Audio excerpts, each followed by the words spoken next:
analysis. So I'll give you one example. Okay, so we said maybe he pretended to be a prophet because he wanted money, right? So now we have so much detail about his life. Let's analyze it. So we go back to that now. Absolutely. All that authentic information. There you go. I mean, it was detailed. It was written in detail. Everything that he did, how he spoke, how he walked, what he looked like physically. Now we can go back and analyze it, right? So if we accuse him of wanting money, he did it all because he wanted money, then we analyze his life. We see, first of all, what he lived in, and it was basically a room that was only 6 feet by 6 feet, that had walls made of mud and palm stalks, and it had, you know, just a simple ceiling that would sometimes leak, and they had basically no furniture, just a mat and like a pillow stuffed with palm fiber and a clay pot and another broken cup, something like that. So now you don't see any wealth in his life. You see his wife Aisha radiallahu anha, she used to say that sometimes for 2 months there wouldn't be a fire lit in his home. So her cousin asked her, what did you eat? How did you live? She said, dates and water. Meaning you just eat dates, which are sweet, and drink water. No meat, no bread, nothing. 2 months. And this is when he could have had money. This is when actually money was coming in, but he never came into his house. It was distributed immediately. Who was it given to? It was given to the poor, it was given, put in the Muslim treasury, but he never used it. So much so to the point that it almost caused a divorce between him and his wives because they were asking for an increase in his stipend or his salary. And he refused. And it caused a big problem for him. And this is now a prophet who's also human and he has problems like this. But it shows you that he refused to bring any money into his home or even to give his wives. They lived a very difficult life. So no food, no meat cooked in your home for 2 months. You know, living in those small cramped quarters, if you want to call them. So every way you look at it, you don't see wealth in his life. You see his teachings, always telling people to abstain from loving the materialism, to being attached to worldly life. So this is not the teachings of someone who wanted wealth. At the same time, you also see things like that he would get a lot of wealth. He would get 10,000 camels or goats or sheep or gold coins, and he would give it all away and come back home. All to the poor. All to the poor and come home empty-handed. Who does that? Someone whose motive is money, that's not what they do. And interestingly, when he first started his message, and I think you remember this very well, when he started his message, they came to him and they said, leave this. If it's money you want, we'll give you money. If it's women you want, we'll give you women. So leave it. So if his motive was money, he would have accepted the offer. Kind of like when you come to some of the corrupt people who are in office, the politicians, and they make the side deal with the big corporation. We'll give you this, just vote this way, do this. And that's when they crack and crumble. So if they came to him and said, look, if he wanted money and they came and said, look, we'll give you money, he would accept this deal. But something else is very interesting, Eddie, is that he was actually very rich before becoming a prophet and became poor after becoming a prophet. So that goes against the plan. If he's going to pretend to be a prophet to make money, he should make money, not lose his money. So every way you analyze his life, you see that there was nothing about wealth or love of money. So we got that one. So you can X that off the list. X that out. So the next one, women. So you might argue, well, someone might argue, well, he wanted women, he pretended to be a prophet because of women, and there you go. But every way you analyze it, you don't see the mark of a womanizer. Because first of all, when he first got married, he was 25 years old. But he married a woman who was 40 years old. She's 15 years older. She proposed to him, right? And she proposed to him, excellent. Now, a womanizer doesn't go for older women. They go for younger women. But he married a woman that was 15 years older than him. He stayed married to her for a long period of time, for 15 years, and never married any other wife. So a womanizer, again, you know, if he is making up his own religion, he'll say that I can marry 50 or 100 or no limit. But why did he remain with one woman for 15 years who was older than him? That's not the mark of a womanizer. His second marriage was to Sauda bint Zam'a. Narrations go about her age anywhere from the age 55 as high as 65 years of age. Maybe it's inaccurate, but that's how high the narrations go. So the second wife was about 50 to 50-some years old. Again, that's not how a womanizer behaves. You go younger. You don't go older. And this is his wife, not mistress. Exactly. Girlfriend. His wife. This is his wife. Yes. And so every time you start to look at one of the marriages of the Prophet ﷺ, you'll find that some of them had a political, not motive, but like goal or like wisdom behind them. Some of them had social wisdoms behind them. Some of them have religious rulings that were revealed because of these marriages. Some of them were humane, like when he took Sauda radiallahu anha, who was an old woman. She had nowhere else to stay, and he obviously can't just bring her into his home.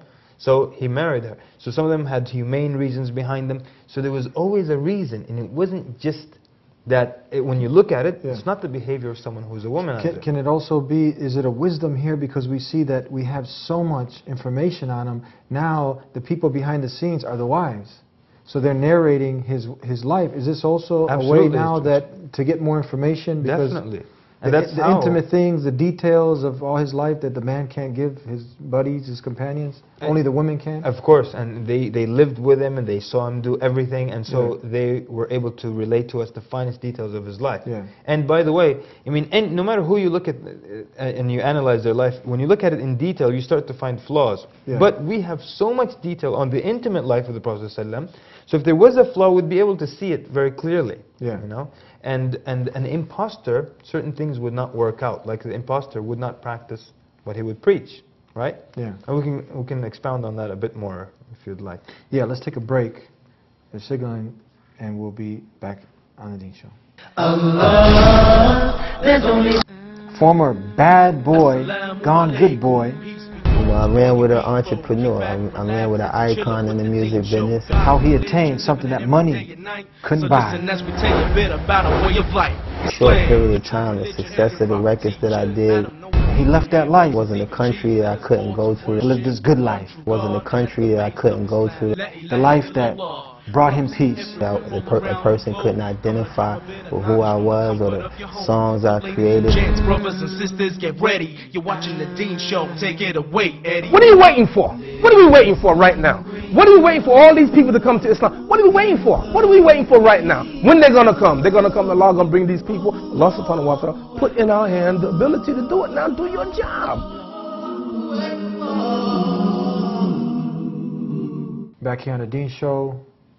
And we're talking about the proofs and evidences, the arguments someone can have, and we listed a few of those: money, women, power, and we knocked out the power. You were talking about the woman. Please continue on. Yes, so we're saying that when you look at the marriages of the Prophet ﷺ, they don't fit the pattern of someone who is a womanizer.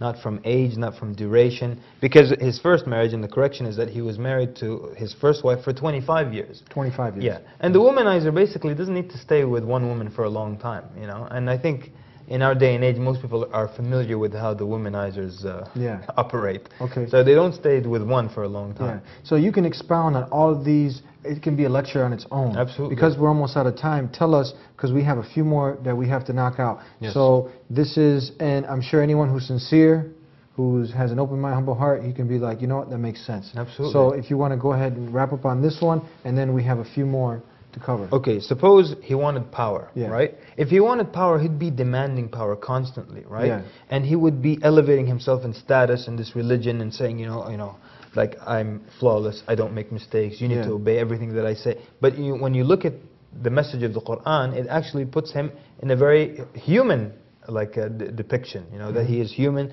that he makes mistakes, that he will die just like everyone else dies. The thing about power, suppose he wanted power, it's interesting how one time a Bedouin Arab, so like a nomadic Arab, came and he doesn't know what the Prophet looks like, sallallahu alaihi wasallam. He hasn't seen photographs, there's no internet, magazines. So he comes into the mosque of the Prophet ﷺ and he has to ask this question. He has to say, which of you is Muhammad? Which is amazing. That means the Prophet ﷺ was sitting with his companions, dressed in a way like all of them were dressed, not dressed better or differently, not sitting on a throne or sitting higher than they are. And it means he was so humble and so simple that he looked just like anyone else. So he had to ask, which of you is the Prophet? Not like some men, I mean, who are just constantly thriving for attention. Now, when you go somewhere, just the architecture of the room will tell you who the big shot is, right? You can't ever walk into a king's court and ask the jester, Your Highness. It's clear who the king is. The big chair, the big cloak, the big hat, whatever it is. Amazing. So this is proof that he's not someone who wanted power. Even one time someone tells him, whatever Allah wills and you will. And he became angered. He said, have you made me like an equal to Allah? Say whatever Allah wills. Someone who wanted power would say yes, yes, yes, Yeah. absolutely. You know, interestingly, when the infant son of the Prophet ﷺ passed away, it coincided with an eclipse. Yeah. And when the eclipse of the sun. So when the sun eclipsed, at the moment the infant of the Prophet ﷺ died, the people started to say, you see, the sun is sad at the death of the son of the Prophet ﷺ. Yeah.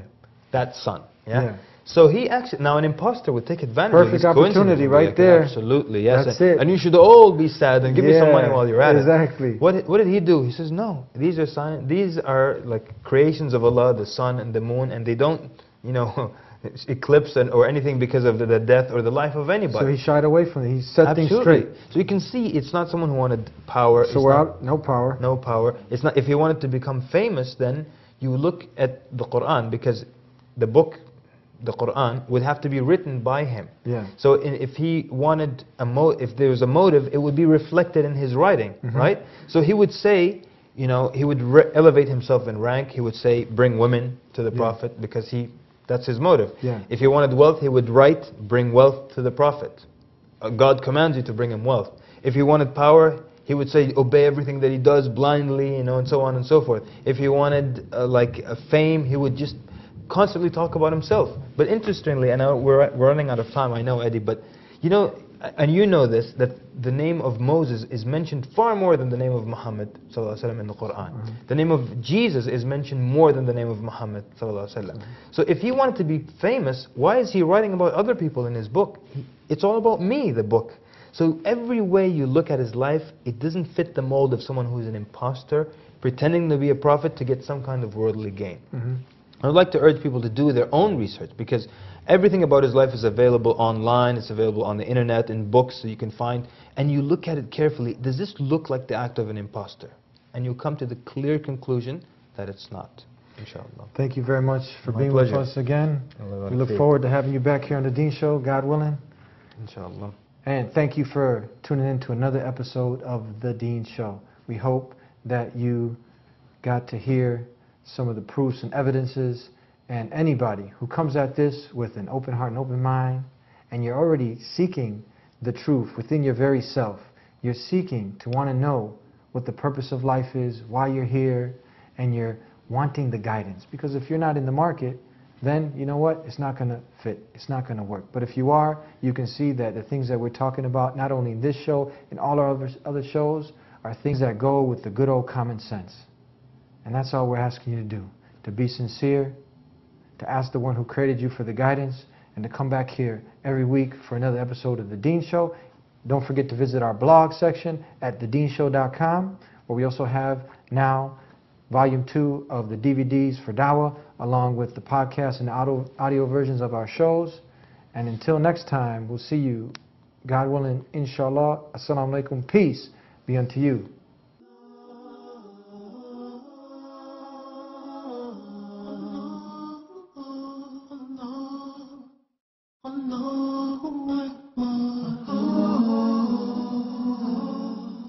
He created the universe. To him belong the heavens and the earth. The ever-living, he is the first. He's the owner of mercy. He sent his messengers to warn his creatures of the grave dangers of worshiping other than Allah. There is none greater than the Creator.